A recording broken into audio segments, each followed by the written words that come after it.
I sell handmade fortune cookies in the park. Each one costs $10,000, yet every day, people fight to buy them. That's because what I sell are fertility fortune cookies. Eat one, and you can get pregnant instantly. You can even choose what kind of child you want. Slip in a double yolk charm, and you'll have twins. Seal in a perfect test paper, and your child will be a genius. A spayed female dog ate one and ended up pregnant with 6 puppies. Someone buried a fortune cookie beneath a withered tree, and by the next day, it had burst into full bloom. I sell fortune cookies to both women and men. Anyone who wants to get pregnant, I turn no one away, even animals. If they so much as make a sound, I'll feed them. Until one day, a young woman, Mara Kessler, who had been standing in line from dawn until dusk, finally stepped forward and timidly said she wanted to buy a fortune cookie. I only took one look at her, then staggered back in terror. I can't sell to you. Leave, now. Chapter in an instant.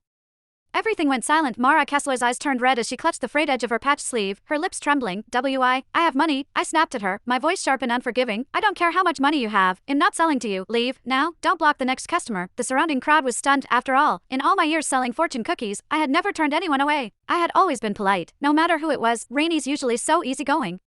Why is she being so harsh today? She's never refused a customer before. Could she have some kind of grudge against that girl? My expression hardened. There's no point explaining it to you. Just get out of here. Don't hold up my business, or I'll make you. Mara lowered her head and shuffled to the side. A few loose strands of hair fell across her forehead, making her look fragile enough to break. She seemed pitiful in a way that tugged at people's hearts. Someone in the crowd couldn't take it anymore.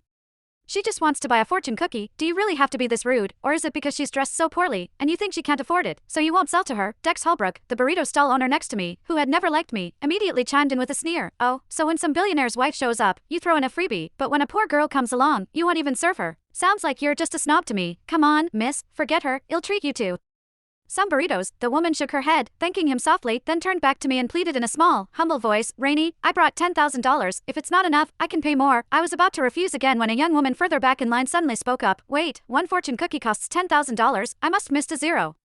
I only brought $1000. Without hesitation, I took her money, wrapped up a fortune cookie, and handed it to her. It's fine, I'll cover the rest. Next, the crowd froze. If it's not about the money, then why won't you sell to her? I replied coldly. I have my reasons. All you need to know is that if she eats my fortune cookie, it'll ruin my reputation, and I don't do business that ruins my name. The people around us looked confused. Aren't you the one who claims anyone who eats your fortune cookie can get pregnant? She looks young and healthy. Why wouldn't she be able to? I let out a cold laugh and said nothing. The crowd erupted into chatter, voices overlapping as they criticized me from all sides. I simply ignored every word. I kept selling until the very last fortune cookie was gone, then began packing up my stall. Behind me, Mara's voice came again, thick with tears. Rainie, I'll come back tomorrow. I didn't take her words seriously, however. The next day, she was already there, waiting at my stall before I even arrived. This time, she carried a bag in her arms, with a small crowd trailing behind her to watch. Rainie, this is everything I own.